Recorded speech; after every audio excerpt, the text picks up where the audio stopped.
What's up, Sparkman family? It's your boy Sparkman, and welcome back to another Market Watch. First up on the docket is Silhouette Hat Rabbit. The QCR is starting to spike in price, and well, we did talk about this card, everybody, when it was at $45, $50 when the set had first ever released, and we were saying how a lot of cards are being undervalued, underappreciated, and especially Silhouette Hat Rabbit being at $45, $50. We talked about it. I don't understand why it's so low. You should definitely pick it up. And lo and behold, well, it has doubled, almost tripled its price. And yes, it has been selling consistently above $100. So don't think it hasn't. You know, we did cover this on Market Watch a few days ago as well at $80. And we said, well, it's almost at $100. And yes, it's above $100 now. And one listing left at $114 before it starts to spike again and go to $150. So this card is just, you know, it's not stopping. It just keeps going up in price. So, you know, we'll keep covering this card to see where it ends up. But at this point, hopefully you bought it sooner, like weeks ago, than buying it now, because at this point, yeah, it's going to cost you a little bit to actually buy into this one at this point, especially the QCR. And the secret has actually gone up as well, so don't think it hasn't. I think the secret rare copy at market price value right now is above $23, so just be aware of that as well. That grass looks greener. You know, this came off the balance, and people are wondering if it'll ever go down. I'm going to be honest with everybody. I think it's just going to be stagnant and also either go up, unless we get a reprint announcement of this card. Now, this is the only version of this card you can get, and this set hasn't been out for a bit, so, you know, it's no surprise this card will not really go down in price. Now, Konami has a trend of reprinting a card once it comes off the ban list. It's happened in the past. I do expect this to happen with this card as well. Now, you know, don't take everything I say for like a guarantee. It might not happen. You never know with Konami. They try to change things up every now and then, but at the same time, you know, if they are continue to be consistently with that trend, I do see this one probably getting reprinted, maybe in the tint, maybe Bonanza, maybe in an early reprintable product next year, or early next year, that is. So expect it in the next few months that this card will probably be available, but if you're willing to, that's if you're willing to wait. If you're not willing to wait, then you're probably just going to have to pay the high price point because it's not going down. I'm just going to be honest with everybody.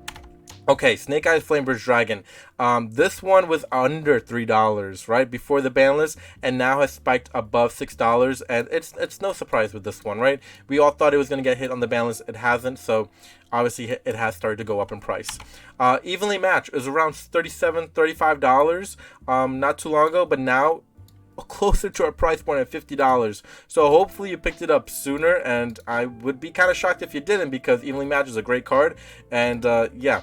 I mean, at this point, I'm not, like I said, I'm not surprised at this card going up in price, and it'll probably continue to go up in price at this point, as Rarity Collection is actually being harder to find, and it has gone up in price, so pulling this card will be even harder as well. Light of Destruction mini boxes, yes, they are out at our Walmarts here in North America, so if you're looking to get one, I recommend getting one sooner rather than later. I don't see them available at Target, Barnes & Nobles, GameStop. I only see them available at Walmart, so I would run to your Walmarts to try to get it as soon as possible before paying $32. Obviously, with tax and everything at your Walmart, it's probably around $19. So definitely go check your Walmart first before you go and get it. There's no token inside, it's just 4 packs, but it's really cool to see a GX product back on the shelves, and yeah, just a cool collector thing to pick up. I definitely would pick it up if I were you, and obviously it'll probably hold value down in the long run as well if you're looking for profit gain as well. The ruler, the dragon rulers, you know, we talked about this card, well, we talked about a few dragon rulers once the balance hit, and we said, you know, at your own discretion you can pick it up, it's up to you, but I, you know, personally I would have picked it up. I mean, at $4 or $5 I think these cards were at that point. It was cheap, right off the balance. People were still not picking it up at $4 or $5, but now it has ballooned up above $13. So definitely not surprising there. But then again, we always talk about cards on the ban list. You know, I always tell people, buy it while it's on the ban list because it's cheaper. And if it comes off the ban list, if you're looking to move the card, it'll probably spike in price, and then you could actually profit in your favor. Or if you're looking to play the deck, you'll have it at a cheaper price point, so you don't have to actually pay the, you know, higher price tag once it comes off the ban list. And again, lo and behold, it has spiked in price, and this is just normal, right? For Yu-Gi-Oh, it's normal. If a card comes off the ban list, it starts to spike in price because people are trying to gravitate towards playing it or buying it. So same with Title. It's, you know, it's everything is, you know, come to fruition. If you tend to do your research or tend to just be smart and buy stuff on the balance while it's banned, you'll see the profit gain in your future. So, you know, if I were you, if you have cash laying around, I would buy cards on the ban list while it's on the lower end of things. Now, not every card on the ban list is very low in price, but most cards are, especially since they are banned and they can be playable. So that's just my recommendation to you if you are looking to, see some profit gains, or also see some cards that are, trying to come off the ban list in the next few ban lists, and you don't want to pay the high price tag once it does come off. So that's just, again, my recommendation to you. Cosmic Blazar Dragon is getting a QCR printing in the newest tins. I highly recommend selling off your copy at this ultra rare version.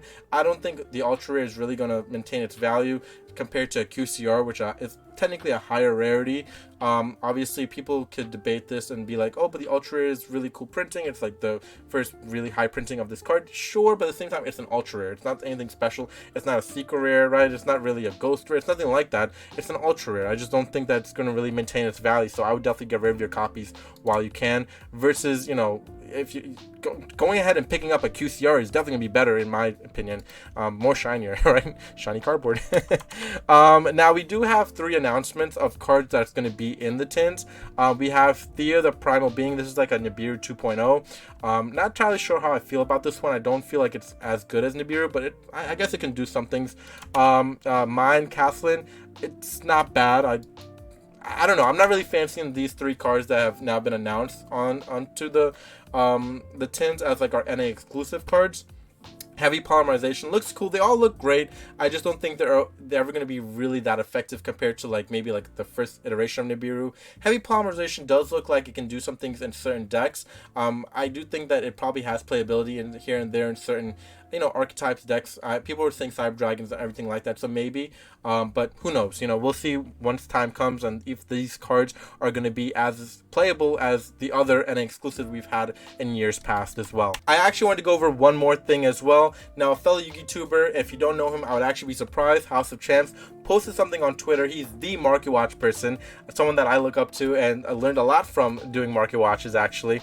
He says that there's rumored to be 100 secret rares in the newest tins, and I'm not gonna lie to everybody, that is that'll be something if it is true. 100 secret rares is pretty depressing, not gonna lie to everybody. Now, if there's 3 secret rares per tin, he was saying, that means that you're getting 36 secret rares per case. If there's 100 secret rares, rumored, allegedly there's 100 secret rares, that means you would need 3 cases to get every single secret rare. Now keep in mind, everybody, if you want a playset, you'll need 9 cases. And also keep in mind that you're not counting for getting doubles of certain things from those tins. You're also not accounting for of getting short printed of certain cards in those tins. So you could buy 9 cases and may only pull 1 of the secret rares of 1 card. So you may only pull 1 SP Little Knight, for example, of 9 cases of tins. So keep that in mind, everybody, how stupid that is, but that's how stupid Konami goes about thinking about making these types of products, and that's why we've covered it on a lot of videos that Konami is not that smart when it comes to creating products and marketing their products really well. And shout out to House of Champs again for pointing this out and doing the math for us, because we always appreciate that. Now, another cool thing here, I actually thought this was actually a pretty cool thing that they added, was little token cards of 25th anniversary. Now, I actually don't mind this. I think this is a pretty cool little add-on that they did. Obviously, it does take a secret rare copy, which I'm not really happy about, but at the same time, I mean, it is really cool to have these as really token cards. I wish they added it maybe as a promo, maybe some sort of token promo, but yeah, take a secret rare spot is going to be kind of tough for a lot of people. I'm not going to lie. People probably going to be angry with this one.